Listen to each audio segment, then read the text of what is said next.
वालेकुम viewers, welcome back to my academy. उम्मीद करती हूँ आप सब खैर आफियत से होंगे। आज हम CS 304P फॉल 2025 की असाइनमेंट नंबर 1 सॉल्व करने जा रहे हैं। इसमें आपने जब आप इसकी फ़ाइल जो है डाउनलोड करेंगे अपनी LMS से, तो आपको कुछ इस तरह से PDF फॉर्म में शो होगी। इसमें आपको कुछ बताया गया है रूल्स फॉर मार्किंग के बारे में कि आपने जो है अगर आपने ड्यू डेट के बाद सबमिट करवाई या अगर आपकी फ़ाइल जो है करप्ट हुई या वो ओपन ना हुई तो आपको उसके मार्क्स नहीं मिलेंगे। और इम्पॉर्टेंट बात यह है कि जब आपने इस असाइनमेंट को जो आपकी असाइनमेंट सोल्यूशन फ़ाइल होगी वो जब आप सेव करेंगे तो आपने अपनी ID के नाम से सेव करना है। और जो है असाइनमेंट अगर आप इसको ईमेल के थ्रू सेंड करेंगे तो वो एक्सेप्ट नहीं होगी। जस्ट डॉक्स फाइल आपने अपने LMS पे सेंड करनी है इसको, जो है ना अपने ड्यू डेट से पहले पहले। तो मैं आपको का क्वेश्चन दिखा देती हूँ। इसमें क्वेश्चन आपको असाइनमेंट नंबर 1 दी गई है। इसमें आपने जो है ना व्हीकल लिमिटेड के ना आपने एक डायग्राम शो करानी है और आपकी डायग्राम कुछ इस तरह से शो होनी चाहिए और आपने जो है ना UML क्लास डायग्राम बनानी है। और इसके लिए जो है टूल है वो सबसे बेस्ट है Draw.io। आप वीडियो या कोई और भी टूल यूज़ कर सकते हैं, लेकिन मेरे ख्याल से ज़्यादा बेस्ट जो है वो Draw.io है। वो ज़्यादा इजी भी है, इजी टू यूज़ है और उसके जो टूल्स होते हैं वो बहुत इजीली आपको अवेलेबल मिल जाते हैं, इस्तेमाल करना भी आसान होता है उसको। आपने इसी तरह से Draw.io लिखना है और यहाँ पे अपने लिखना है, ये मैं पहले बना चुकी थी इसीलिए ये आपको शो हो रहा है। मैं आपको बताती हूँ कि किस तरह से करना है। अपने फाइल पे क्लिक करना है, न्यू पे क्लिक करना है, यहाँ पे आपको कुछ चीज़ें शो होंगी, आपने यहाँ पे ब्लैंक डायग्राम पे क्लिक कर देना है। इस तरह से आपको ये ब्लैंक पेज आपको शो हो जाएगा। इसके लिए आपने UML जो है टूल्स वो यूज़ करने हैं। तो यहाँ पे आपको लास्ट पे UML दिखाई देगा, आपने इसके पे क्लिक करना है तो आपको यहाँ पे UML शेप्स शो हो जाएंगी। ठीक है, इस तरह से मैं आपको आपकी सोल्यूशन फ़ाइल दिखा देती हूँ कि आपने डायग्राम बनानी कैसे है। ये आपकी सोल्यूशन फ़ाइल है। इस तरह से आपने रेडी करना है एंड देन अपने सोल्यूशन को इस तरह से अपनी डायग्राम को बनाना है। ये आपकी डायग्राम है, मैं थोड़ा सा जूम करके दिखा देती हूँ। और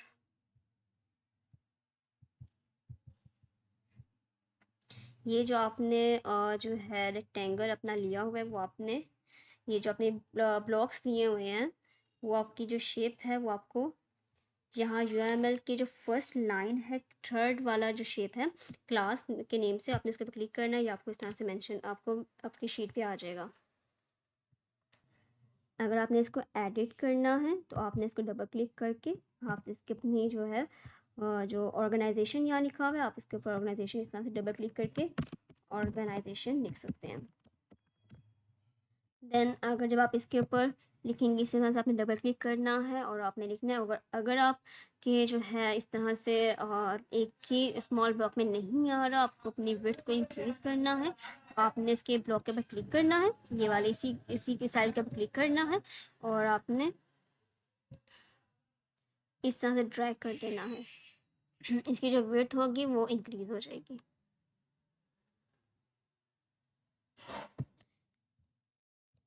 इसी तरह से नीचे वाले का भी आप इसी तरह से इंक्रीज़ कर सकते हैं।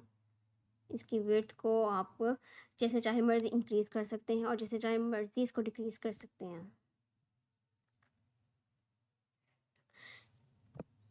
इसके अलावा अगर आपने ये वाला जो एरोस का साइन है वो आपने लेना है तो वो आपको बिल्कुल लास्ट पे इस तरह से मिल जाएगा। एग्रीगेशन टू थर्ड लास्ट वाला जो है शेप वो आपने चूज़ करना है। इस तरह से मैं एक और जो है वो शेप ले लेती हूँ, कॉपी करके यहाँ पे पेस्ट कर देती हूँ।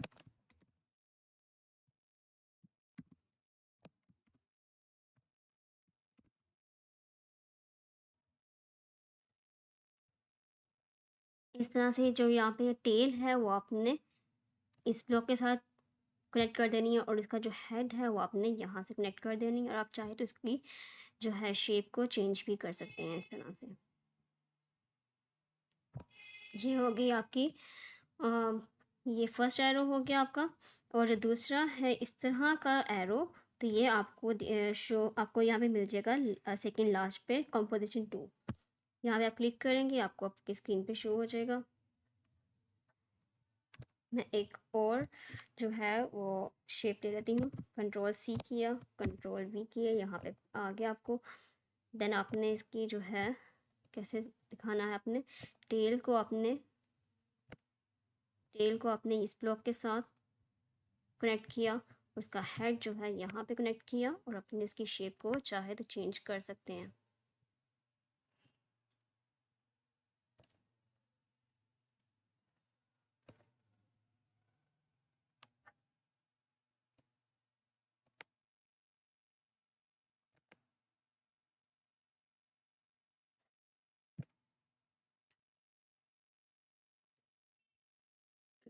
इस तरह से आपने अपनी शेप को एडजस्ट करना है,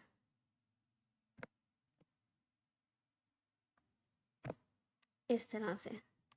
ठीक है, अब आपने जो अगर इन एरोज़ के दरमियान में जब लिखना है ना, तो आपने इसके ना जहाँ पे भी आपने लिखना है ना, वहाँ पे आपने डबल क्लिक करना है, और आपको यहाँ पे टेक्स्ट लिखा शो हो जाएगा। अब आपने जो अपना टेक्स्ट है वो यहाँ से देख के लिख लेना है, मैनेजेस, इस तरह से। आपने जो भी एडिटिंग करनी है उसके ऊपर डबल क्लिक करना है, और देन राइट करना शुरू करना है। ठीक है। उसके अलावा अगर आप अपनी शेप को इस तरह से कर्व फॉर्म में देना चाहते हैं, तो यहाँ पे अपने जो है एरो पे क्लिक किया, देन ये जो आपको टूल शो हो रहा है इसके ऊपर क्लिक किया, और अपने जो है अपने अकॉर्डिंग कोई सा भी शेप चूज़ कर लिया, कर्व वाला शेप चूज़ कर लिया, और आपने इस तरह से कर्व फॉर्म में लिया है। ठीक है, इस तरह से अपने एरो को कर्व भी कर सकते हैं।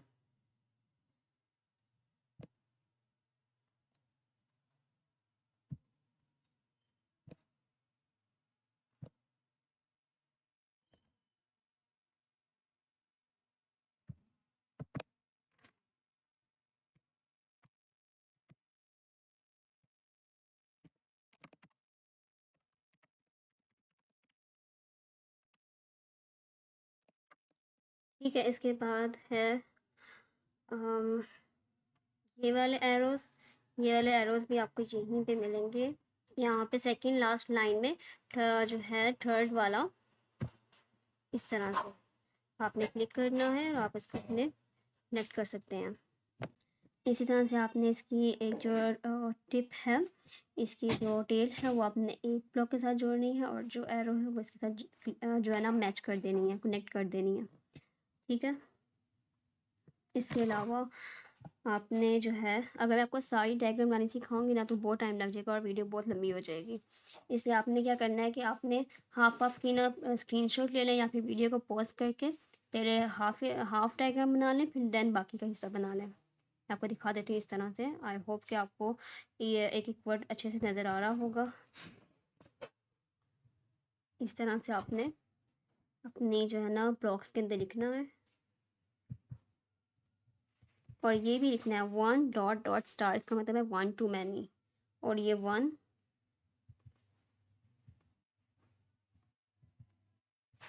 इसी तरह से।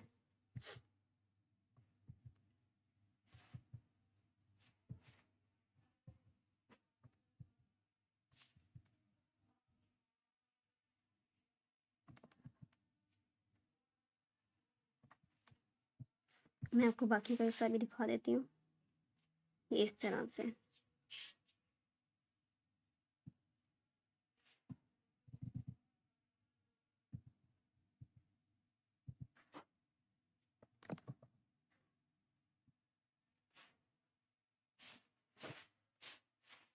तो यही था आज की हमारी वीडियो का टॉपिक। तो उम्मीद करती हूँ आपको अच्छे से समझ आया होगा। जो बात आपको समझ नहीं आई तो आप कमेंट सेक्शन में पूछ सकते हैं। फिर मिलेंगे एक नई वीडियो में, तब तक के लिए अल्लाह हाफ़िज़।